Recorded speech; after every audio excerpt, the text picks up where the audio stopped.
Friends, ഇത് കുറച്ച് ചോളം പുഴുങ്ങിയതാണ്. നമ്മളുടെ ഉദ്ദേശം ഒരു ഓംലെറ്റ് ഉണ്ടാക്കുക എന്നുള്ളതാണ്. പക്ഷേ നമ്മളൊരു സ്പാനിഷ് ഓംലെറ്റിൻ്റെ ആ ഒരു ചേരുവകളിൽ നിന്നും വിട്ടുപിടിച്ച് വേറെ ചില ചേരുവകൾ, അതായത് ചോളം, പിന്നെ മുട്ട, അതേപോലെ തന്നെയാണ് നമ്മൾ ചോളം ആ പുഴുങ്ങിയതിനെ മണിയാക്കി വെച്ചിരിക്കുകയാണ് ഇവിടെ.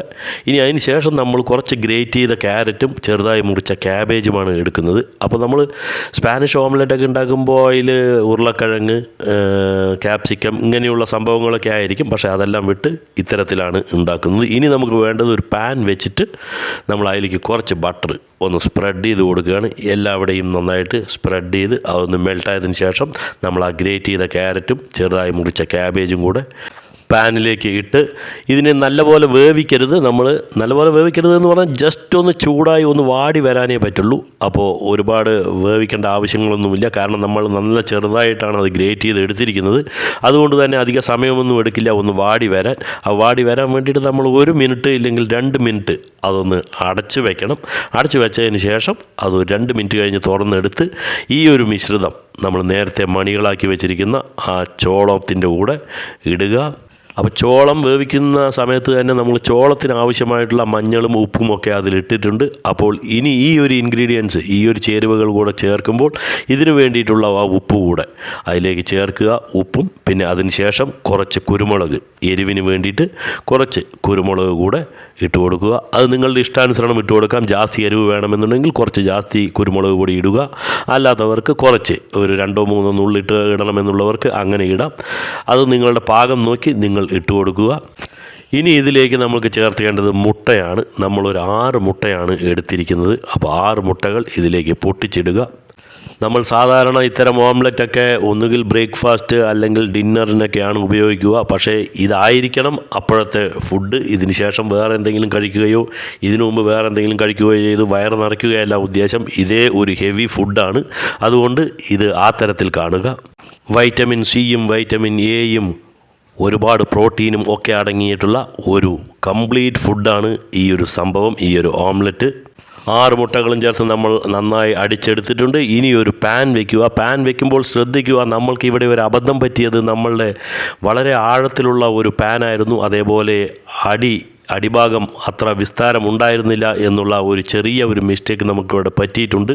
അതിൻ്റെ അപാകത നമ്മളുടെ ഓംലെറ്റ് ഉണ്ടാക്കുമ്പോഴും നമ്മൾക്ക് അറിയാൻ പറ്റും. അപ്പോൾ ആ ഒരു പാനിലേക്ക് നമ്മൾ ഉണ്ടാക്കി വെച്ചിരിക്കുന്ന ആ മിശ്രിതം പകുതി എടുത്ത് അതിലേക്ക് ഒഴിക്കുക. നമ്മൾ ഇതിൽ ചെയ്ത മിസ്റ്റേക്ക് എന്താണെന്ന് വെച്ച് കഴിഞ്ഞാൽ നമ്മളുടെ പാൻ കുറച്ച് ആഴത്തിലുള്ളതായിരുന്നു.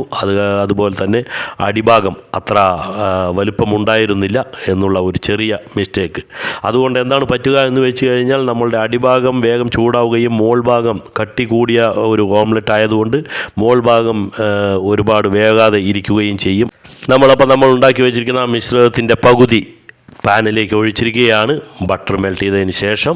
ഇനി ഇതിലേക്ക് നമ്മൾ ചീസാണ് വെച്ച് കൊടുക്കുന്നത്. ഒരു 4 സ്ലൈസ് ചീസാണ് നമ്മൾ വെച്ച് കൊടുക്കുന്നത്.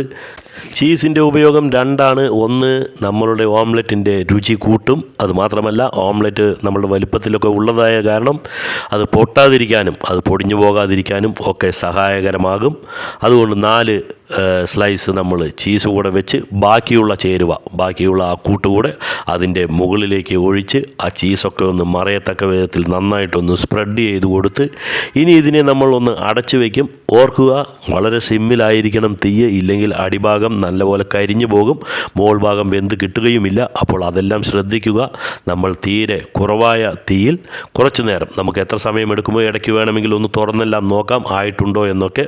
അപ്പോൾ അതിനനുസരിച്ച് നമ്മൾ അത് 5-10 മിനിറ്റ് ചെറു തീയിൽ അതിനെ വേവിക്കുക.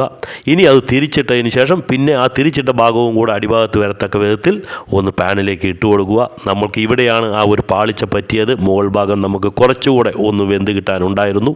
എങ്കിലും സംഗതി അടിപൊളിയായിട്ട് വന്നു. കുറച്ച് നമ്മളുടെ ആ ഒരു പ്രസൻറ്റേഷനിൽ കുറച്ച് അപാകത വന്നു, അത്രയേ ഉള്ളൂ. പക്ഷേ രുചിയിൽ അതികേമനാണ്. അതുപോലെ തന്നെ ഒരു കംപ്ലീറ്റ് ബ്രേക്ക്ഫാസ്റ്റാണ്. നിങ്ങളും ഉണ്ടാക്കി നോക്കുക. നിങ്ങൾക്കത് ഇഷ്ടമായെങ്കിൽ ഇതേ ഇൻഗ്രീഡിയൻസ് ചേർത്തി ഒന്ന് ഉണ്ടാക്കി നോക്കുക. അത് ഉണ്ടാക്കി ഇഷ്ടപ്പെട്ടുവെങ്കിൽ നമ്മളുടെ കമൻറ്റ് ബോക്സിൽ വന്ന് ഒരു അഭിപ്രായം അറിയിക്കുക. ഈ വീഡിയോ ആദ്യം നമ്മൾ ഇടണ്ട എന്നാണ് വിചാരിച്ചത്, അപ്ലോഡ് ചെയ്യണ്ട എന്നാണ് വിചാരിച്ചത്. പക്ഷേ നമ്മൾക്ക് പറ്റിയ ആ പാളിച്ച നിങ്ങൾക്ക് പറ്റാതിരിക്കാൻ വേണ്ടിയാണ് ഇത്തരം ഒരു വീഡിയോ നമ്മൾ ചെയ്യുന്നത്. അതുകൊണ്ട് നിങ്ങൾക്ക് ഇതൊരു അറിവായിട്ടുണ്ടാകും, ഇതൊരു ഉപകാരമായിട്ടുണ്ടാകും എന്ന് വിചാരിക്കുന്നു. മറ്റൊരു വീഡിയോയുമായിട്ട് വരുന്നവരേക്കും ബൈ, എൻജോയ്.